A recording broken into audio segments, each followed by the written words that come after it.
Okay, 10 kilometers. But first, whoa, I hate it when it does that. But first, let's bust up, because I forgot to talk about the mesopelagic zone of the ocean. Normal fish live until this depth, but in the mesopelagic, 200 meters to a kilometer, it is twilight, so it's very, very low light, but I guess light can still go even a kilometer down. And as these, you can see these skyscrapers are close to a kilometer in height, maybe half a kilometer or so, or more than half a kilometer. 1,728 feet to be exact, this World Trade Center. But anyways, swordfish live in that depth. Squids live in that depth. Wolffish, a few species of cuttlefish, many bioluminescent fish. They take the twilight and then they make their own luminescence. So anyways, let's go back down to the 10 kilometers, 10 times smaller. 10 kilometers, okay. So this is the largest low frequency wavelength, LF. It's used in navigation, time signals, AM, long wave broadcasting, and RFID is about, the largest of them are 10 kilometers. So the smallest are about a kilometer, if I recall. Yeah, smallest low frequency wavelengths are about a kilometer across, and the largest are 10 kilometers across. So a kilometer to 10 kilometers is AM. So you can get an idea. If you're on top of the mountain, top of Denali, you can connect it, but if you're on the other side of Denali, you can't, because this thing can't really go around, unless it's a small mountain, then it can get itself around. So blue, epipelagic. Now this is Denali, by the way. Mount McKinley, it's the largest mountain in the world as far as mountain mass. The bottom there is sea level, and then the top is the top of it. So that's how big Mount McKinley is compared to the skyscrapers and the pyramid. That's how big the pyramid would be on top of Mount McKinley. And then, of course, if you want to compare the epipelagic, normal fish zones compared to Mount McKinley, and then the mesopelagic, the bioluminescence and the squids go down that deep. And then red is the bathypelagic. Okay, it goes from 1 kilometer down to 4,000 meters, 1 to 4 kilometers. And it's midnight. There is no light after 1 kilometer, after this much, or after about a little bit more than the height of the highest buildings. There's no light whatsoever. Midnight. That's where you have lanternfish. No living plants.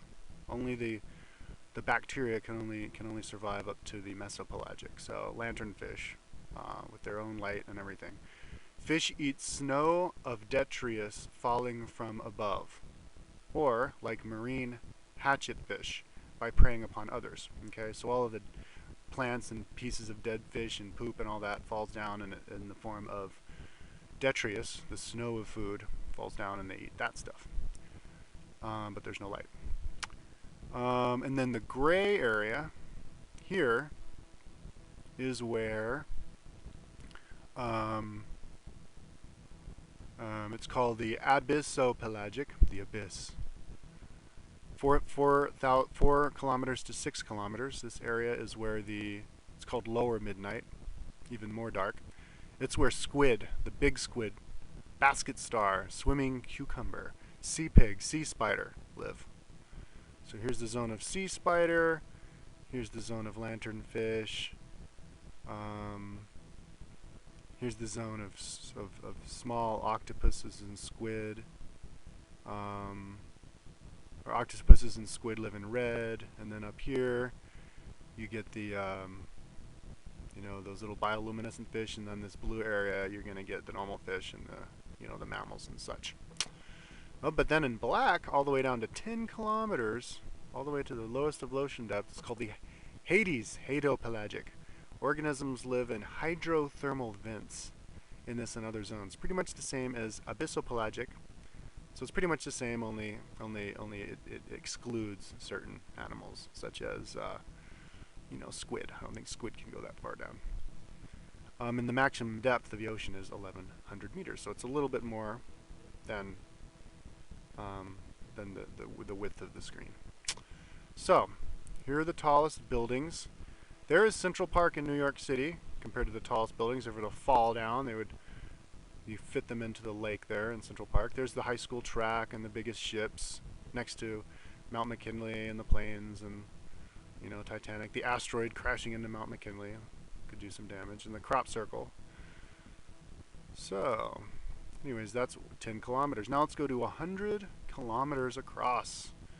The largest very low frequency wavelength, VLF, submarine communication, avalanche beacons, wireless heart rate monitors, geophysics, can reach 100 kilometers.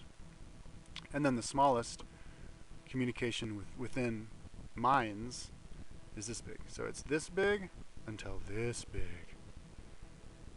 It's about, I don't know, 10 kilometers to 100 kilometers. So now let's talk about the different levels of the atmosphere.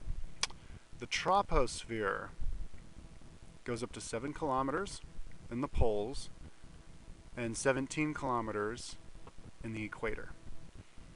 And it's 80% of the mass of the atmosphere. So what we think of the atmosphere where it creates the blue, or maybe even airplanes or something could fly in, is at the equator about this big, this blue line right here. Now if you want to compare it to Central Park, here's Central Park, and here's Uluru, Ayers Rock. It's about the blue here, 17 kilometers across, or this much. So it's that much smaller at the poles than it is at the equator. It's bigger at the equator because of the centrifugal force of the spinning Earth. And here's the ocean depths: blue, gold, red, gray, black. So here's about as deep as the ocean, next to the troposphere. So the ocean is about as deep as the troposphere. Not quite as deep, it's sort of similar to the depth of the troposphere. The ocean depth is about the same as the atmosphere, if you want to put it loosely. And then the stratosphere goes way up to here. It goes up to 50 kilometers. Up to there. So there's the rest of it. And then the mesosphere, kind of the halo of the Earth, goes way up to here, to 85 kilometers, where most meteors burn up upon entering the atmosphere. So the meteors flying in, and then they burn up in here. With Central Park is across here, Uluru is here, and then burn up about in this area before it gets to the stratosphere. And here's Manhattan. If you want to look at Manhattan turned on its side, meteor coming in, burning up in this area. Okay.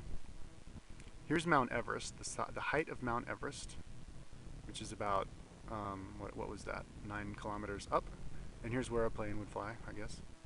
It's about 9 to 20 kilometers up, troposphere.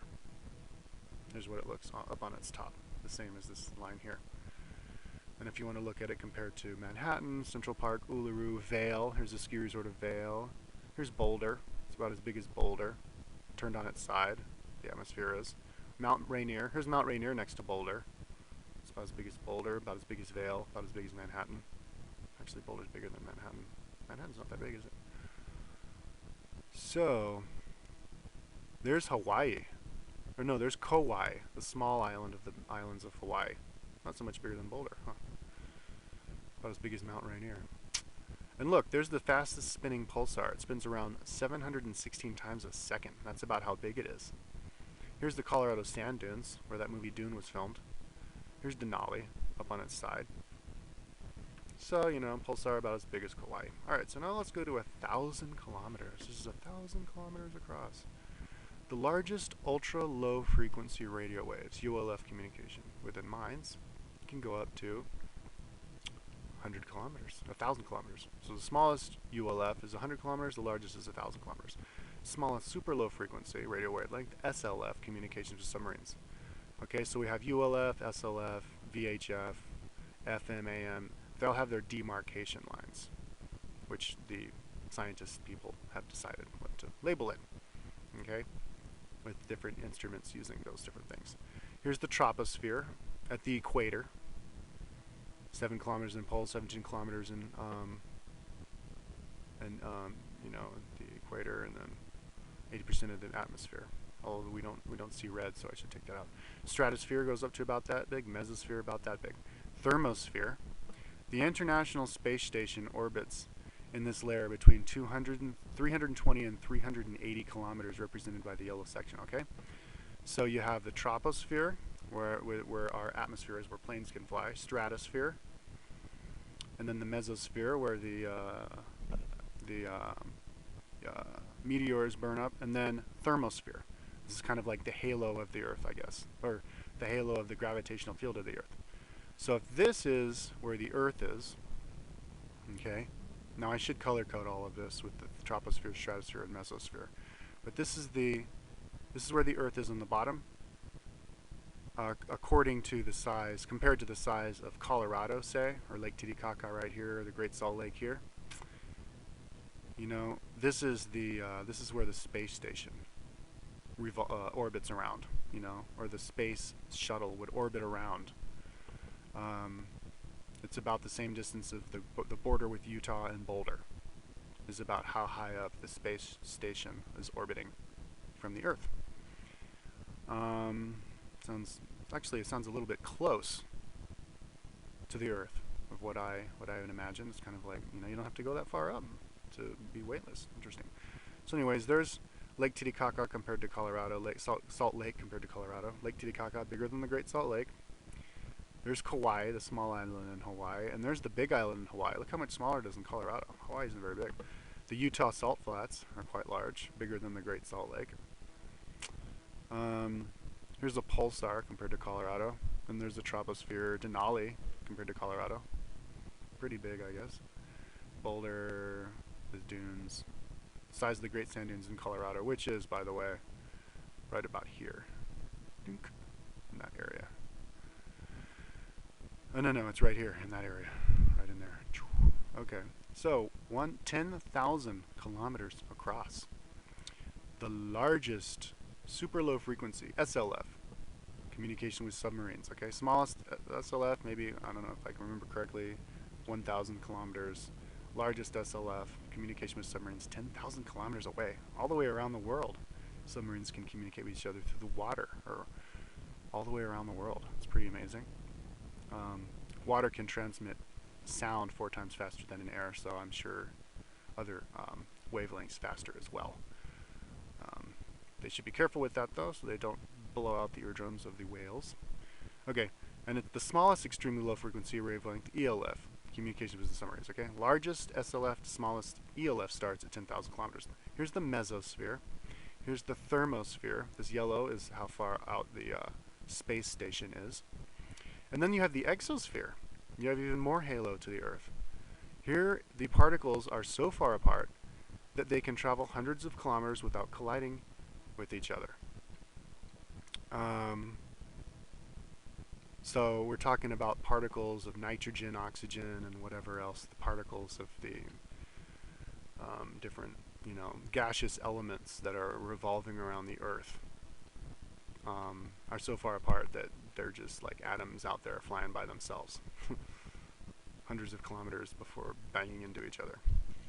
So here's the, now let's going to look at the Earth. Now we can't show the Earth in here because it's too big to fit in here, but we can fit the moon in here. And here's the moon next to Mercury, about the same size, a little bit smaller than Mercury. Here's the first Death Star that they blew up in Star Wars 1, next to the moon, by the way. And there's the second Death Star that they never actually finished all the way, a lot much bigger than the first Death Star, approaching the size of the moon. Okay, so now let's talk about the mantle of the Earth.